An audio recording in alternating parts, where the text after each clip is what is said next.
खुलुमबाय बेयो बड'लेण्ड इंखं टेलिभिजन दिनै 17 सेप्तेम्बर 2022 शनिबार खालि सानसेनि बरादखौ नोंथांमोननि खाथियाव लाबोदों आं सदानन्द दैमारिया।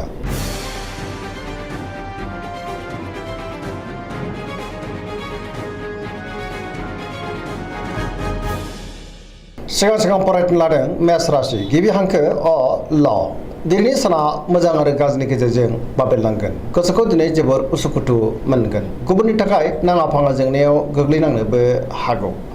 मावनो लानाय खामानिखौ मावफुंनो हागोन। देहाया दिनै मोजाङै थागोन। अब्लाबो नाथाय जानाय लोंनायाव सांग्रां जानांगोन। रांखावरियाव मोजां, बेफार फालांगियावबो मोजां होनजायो। न'खराव दिनै अननानै फैगोन। सोरजोंबा बाख्नायजानोबो हागौ।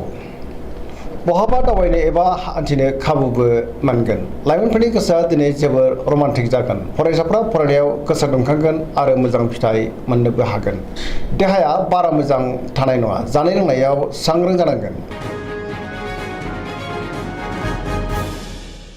वृष राशि गिबि हांखो इ उ ब दिनैनि साना जोबोर मोजां। गुबुननि हेफाजाब मोननानै गोसोखौ दिनै जोबोर गोजोननाय मोनगोन। गोसोआव बोलोबो बांगोन। मावनो लानाय खामानिखौ थि समावनो आरो गोरलैयैनो मावफुंनोबो हागोन। समाजाव मान मोनगोन। रांखावरियाव मोजां, बेफार फालांगियावबो जोबोर मोजां होनजायो। गुबुननि थाखाय गोबां मोजां खामानि मावनानै होनोबो हागोन। बहाबा दावबायनो एबा हान्थिनो खाबुबो मोननो हागौ। न'खराव दिनै बिसि फिसायनि गेजेराव अननानै फैगोन। बिदा फंबायजों मोजां सोमोन्दो थागोन। देहायाबो दिनै मोजाङैनो थागोन। सेंग्रा सिख्लाफ्रा जोबोर रमान्टिक जागोन आरो गावबा गावनि गोसोनि साननायखौ फोरमायलायनोबो हागोन।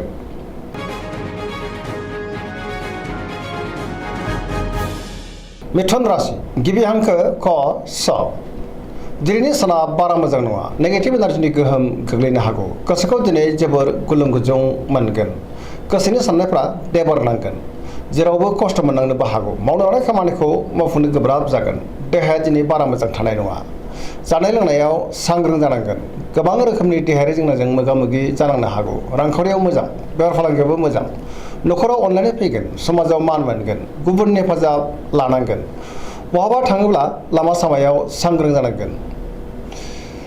लाइमोनफोरनि गोसोआ दिनै जोबोर आला खाला जानोबो हागौ। फरायसाफ्रा फरायनायाव गोसो दुंखांगोन आरो मोजां फिथाइ मोननोबो हागोन। कर्कट राशि गिबि हांखो ड ह दिनैनि साना जोबोर मोजां। गोसोखौ दिनै जोबोर गोजोननाय मोनगोन। मावनो लानाय खामानिखौ थि समावनो आरो गोरलैयैनो मावफुंनोबो हागोन। रांखावरियाव जोबोर मोजां, बेफार फालांगियावबो जोबोर मोजां। गुबुननि थाखाय गोबां मोजां खामानि मावनानै होनोबो हागोन। देहाया दिनै मोजाङैनो थागोन। बहानिफ्रायबा मोजां खौरां फैनोबो हागौ। गोसोखौ दिनै जोबोर गोजोननाय मोनगोन। सोरजोंबा बाख्नायजानो हागौ। समाजाव बयजोंबो गोरोबनो रोंगोन। सोरजोंबा बाख्नायजानानै गोसोखौ दिनै बांसिन गोजोननाय मोनगोन। लाइमोनफ्रा मोजां खौरां मोननो हागौ।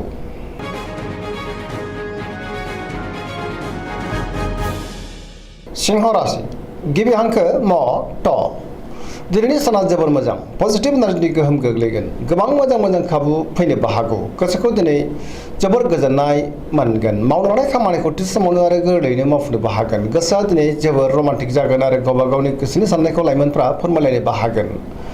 रांखावरियाव दिनै जोबोर मोजां होनजायो। बेफार फालांगियावबो जोबोर मोजां। अब्लाबो नाथाय खरसायाबो बांगोन। सोरजोंबा बाख्नायजागोन। गोसोनि बोलोआ बांगोन। समाजावबो मान मोनगोन। गुबुननि गोसोखौ दिनै गोरलैयैनो बोनोबो हागोन। सेंग्रा सिख्लाफ्रा बहानिफ्रायबा मोजां खौरां मोननोबो हागौ। पजिटिभ एनार्जिनि गोहोमबो गोग्लैगोन। लाइमोनफ्रा जोबोर रमान्टिक जागोन।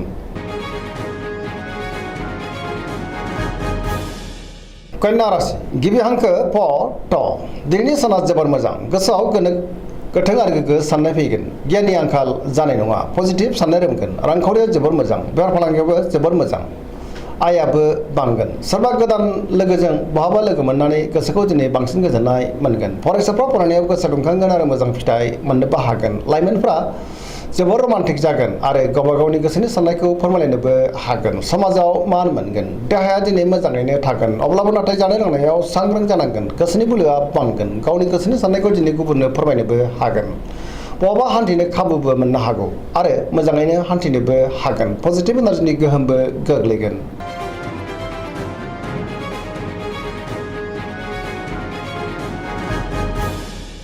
तुला राशि गिबि हांखो र ट दिनैनि साना जोबोर मोजां बहाबा दावबायहैनो एबा हान्थिनो खाबुबो मोनगोन गोसोखौ दिनै जोबोर गोजोननाय मोनगोन गोसोनि बोलोआ बांगोन गावनि गोसोनि साननायखौ दिनै गुबुननो फोरमायनोबो हागोन गोसोनि साननाय लुबैनायफ्रा मोगथाङाव जाफुंगोन मावनो हानाय खामानिखौ थि समावनो मावफुंनो हानानै गोसोखौ बांसिन गोजोननाय मोनगोन देहाया मोजाङै थागोन रांखावरियाव मोजां बेफार फालांगियावबो मोजां होनजायो न'खराव दिनै अननानै फैगोन बिदा फंबायनिफ्राय थोजासे हेफाजाब मोननो हागौ समाजाव दिनै मान मोनगोन फरायसाफ्रा फरायनायाव गोसो दुंखांगोन आरो मोजां फिथाइ मोननोबो हागोन पजिटिभ एनार्जिनि गोहोमबो गोग्लैगोन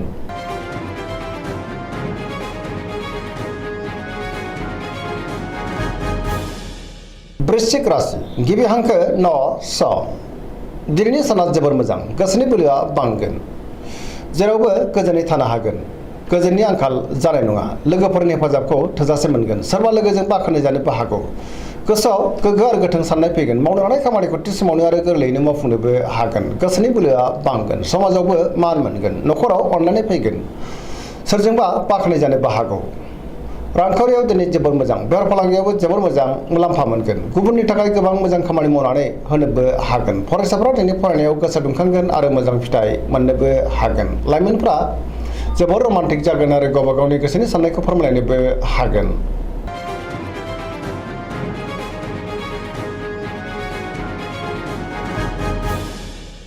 धनु राशि गिबि हांखो ध फ भ दिनैनि साना जोबोर मोजां गुबुननि हेफाजाब मोनगोन गोसोआव पजिटिभ साननाय फैगोन गोथौ आरो गोग्गो साननो रोंगोन गियाननि आंखाल जानाय नङा पजिटिभ एनार्जिनि गोहोम गोग्लैगोन सोरजोंबा बाख्नाय जानोबो हागौ गोसोनि बोलोआ बांगोन धोरोमारि बिथिङावबो दिनै गोसो दुंखांगोन मावनो हानाय खामानिखौ थि समावनो आरो गोरलैयैनो मावफुंनोबो हागोन रांखावरियाव दिनै जोबोर मोजां अब्लाबो नाथाय खरसायाबो बांगोन बेफार फालांगियाव जोबोर मोजां होनजायो देहाया दिनै मोजाङैनो थागोन गुबुननिफ्राय हेफाजाब मोनगोन बिमा बिफानि अननाय आरो बोरखौबो मोनगोन लाइमोनफोरा जोबोर खुसि जागोन आरो बहानिफ्रायबा मोजां खौरां मोननो हागौ पजिटिभ एनार्जिनि गोहोम गोग्लैगोन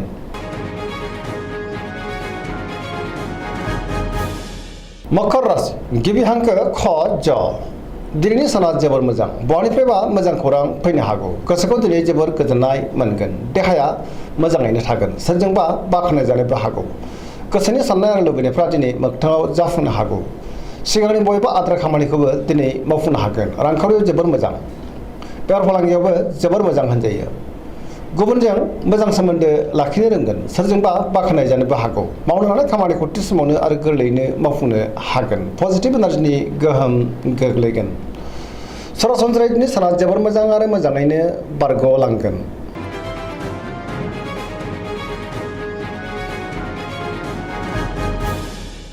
कुम्भ राशि गिबि हांखो ग स दिनैनि साना जोबोर मोजां गोसोनि बोलोआ बांगोन गावनि गोसोनि साननायखौ दिनै गुबुननो फोरमायनोबो हागोन मावनो हानाय खामानिखौ थि समावनो आरो गोरलैयैनो मावफुंनो हागोन सिगांनि बयबो आद्रा खामानियाबो दिनै मावफुंजागोन बहानिफ्रायबा हरखाबै मोजां खौरां फैनोबो हागौ समाजाव बयजोंबो अनसायजागोन रांखावरियाव मोजां बेफार फालांगियावबो मोजां देहाया दिनै मोजाङैनो थागोन अब्लाबो नाथाय जानाय लोंनायाव सांग्रां जानांगोन न'खराव बिसि फिसायनि गेजेराव अननानै फैगोन गोसोनि साननायफ्रा दिनै मोगथाङाव जाफुंगोन लाइमोनफ्रा गावबा गावनि गोसोनि साननायखौ फोरमायलायनो हागोन आरो गोसोआ जोबोर रमान्टिक जागोन